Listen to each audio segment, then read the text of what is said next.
साथीहरु बाँचुन्जेलसम्म आफ्नो दाँतलाई जोगाउन चाहनुहुन्छ, दाँतमा कहिल्यै पनि किरा नलागोस् भनेर चाहनुहुन्छ, दाँतमा दुखाइ उत्पन्न नहोस् भनेर चाहनुहुन्छ, गिजा कहिले पनि नसुन्नियोस् भनेर चाहनुहुन्छ, गिजालाई सधैँ स्वस्थ राखिरहन चाहनुहुन्छ अनि यो भिडियो तपाईको लागि, यो भिडियो अन्तिमसम्म हेर्नुहोला। यो भिडियो अन्तर्गत रहेर म तपाईले 3 वटा सबैभन्दा बेस्ट उपायको बारेमा जानकारी दिन्छु, जसमध्ये कुनै एउटा उपाय अपनाएर तपाई आफ्नो दाँतलाई जोगाउन धेरै हदसम्म मद्दत प्राप्त गर्न सक्नुहुन्छ। साथीहरु दाँत जोगाउने जुन 3 वटा शक्तिशाली उपाय छ, त्यसमध्ये तेस्रो नम्बरमा रहेको छ लौङबाट बनेको पानीको कुल्ला गर्नु। साथीहरु लौङबाट निर्माण गरिएको जुन पानी छ, यसको कुल्ला यदि नियमित रूपमा हामी गर्ने भने यसले हाम्रो दाँतलाई स्वस्थ राख्न र दाँतमा किरा लाग्ने जुन जोखिम छ त्यसबाट बचाउन मद्दत पुर्याउँछ। लौङ भित्र प्रशस्त मात्रामा एन्टिब्याक्टेरियल गुण रहेको हुन्छ र यसमा एन्टी इन्फ्लामेटरी गुण रहेको हुन्छ, जसको कारणले गर्दा जब हामी 3 देखि लिएर 4 वटा दाना लौङलाई लिएर 1 कप पानीमा राखेर 3 मिनेट उमालेर यही पानीलाई फिल्टर गरेर यदि हामी नियमित रूपमा कुल्ला गरिराख्ने हो भने यसले हाम्रो दाँतलाई जोगाउन हामीले अत्यधिक मात्रामा मद्दत पुर्याउने कार्य गर्छ। दोस्रो नम्बरमा रहेको छ अम्बाको पातबाट बनेको पानी। यसभित्र प्रशस्त मात्रामा एन्टी इन्फ्लामेटरी र एन्टिब्याक्टेरियल गुण रहेको हुन्छ।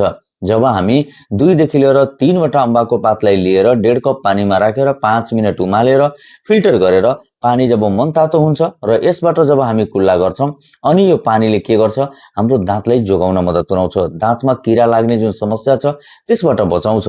यदि किरा लागिसकेको छ भने त्यसलाई कम गर्न मद्दत पुर्याउँछ, दाँतको दुखाइले सन्चो बनाउन मद्दत पुर्याउँछ, गिजालाई स्वस्थ राख्न मद्दत पुर्याउँछ, मुखभित्र यदि दुर्गन्ध छ भने त्यसलाई हटाउन मद्दत पुर्याउँछ।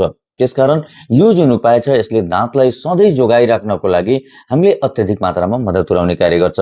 सबैभन्दा 1 नम्बरमा रहेको छ फिटकिरीबाट निर्माण गरिएको पानी। साथीहरु यदि हामी नियमित रूपमा फिटकिरीबाट निर्माण गरिएको जुन पानी छ यसबाट कुल्ला गर्ने भने यसले हाम्रो दाँतमा किरा लाग्ने जुन जोखिम छ त्यसलाई एकदमै निर्मूल बनाउन हामीले मद्दत पुर्याउँछ। दाँत भित्र यदि दुखाइ छ भने त्यसले हटाउन मद्दत पुर्याउँछ। यदि गिजामा कहीं कतै सुन्निएको समस्या छ, गिजाबाट रगत जाने समस्या छ वा मुखमा अत्यधिक मात्रामा दुर्गन्ध भइरहेको छ भने ती सम्पूर्ण समस्यालाई समाधान गर्न यसले हामीले अत्यधिक मात्रामा मद्दत पुर्याउने कार्य गर्छ। यसको निर्माण गर्ने तरिकाको कुरा गर्ने भने 1 कप पानी लिनु होला र बजारबाट राम्रो क्वालिटीको फिटकिरी किनेर ल्याउनु होला। त्यो फिटकिरीलाई त्यही पानी भित्र लगभग 1-2 मिनेट जति हल्लाइदिनु होला। त्यसपछि त्यो फिटकिरीले आफ्नो कलर र आफूमा रहेको जुन गुण छ त्यो पानी भित्र छोड्दिन्छ। अब त्यही पानीबाट हामी दिनमा 1 पटक कुल्ला गर्ने हो। साथीहरु यसले हप्तामा बढीमा 3 दिन मात्रै गर्दै हाम्रो लागि पर्याप्त हुने गर्छ। यसरी यो जुन फिटकिरीबाट निर्माण गरिएको पानी छ यसबाट कुल्ला गरेर हामी हाम्रो दाँतलाई जोगाउन मद्दत प्राप्त गर्न सकिन्छ। तर एउटा कुरा ख्याल गरिराख्नु होला, फिटकिरीबाट निर्माण गरिएको जुन पानी छ कुनै पनि हालतमा हाम्रो पेट भित्र जान भएन। यानी कि यो सबै पानी कुल्ला गरेर बाहिर फाल्दिनु होला। यसरी साथीहरु जुन 3 वटा उपाय छ यसमध्ये कुनै एउटा उपाय अपनाएर तपाई आफ्नो दाँतलाई जोगाउन मद्दत प्राप्त गर्न सक्नुहुन्छ। साथीहरु तीनै वटा उपाय अपनाउँदा एउटा सावधानी अवश्य अपनाउनु होला। यदि तपाई कुनै गर्भवती महिलालाई यो उपाय अपनाउनको लागि भन्दै हुनुहुन्छ भने त्यस्तो अवस्थामा 1 पटक उहाँको डाक्टरको सल्लाह अवश्य लिनु होला, त्यसपछि मात्र यो उपाय अपनाउनु होला।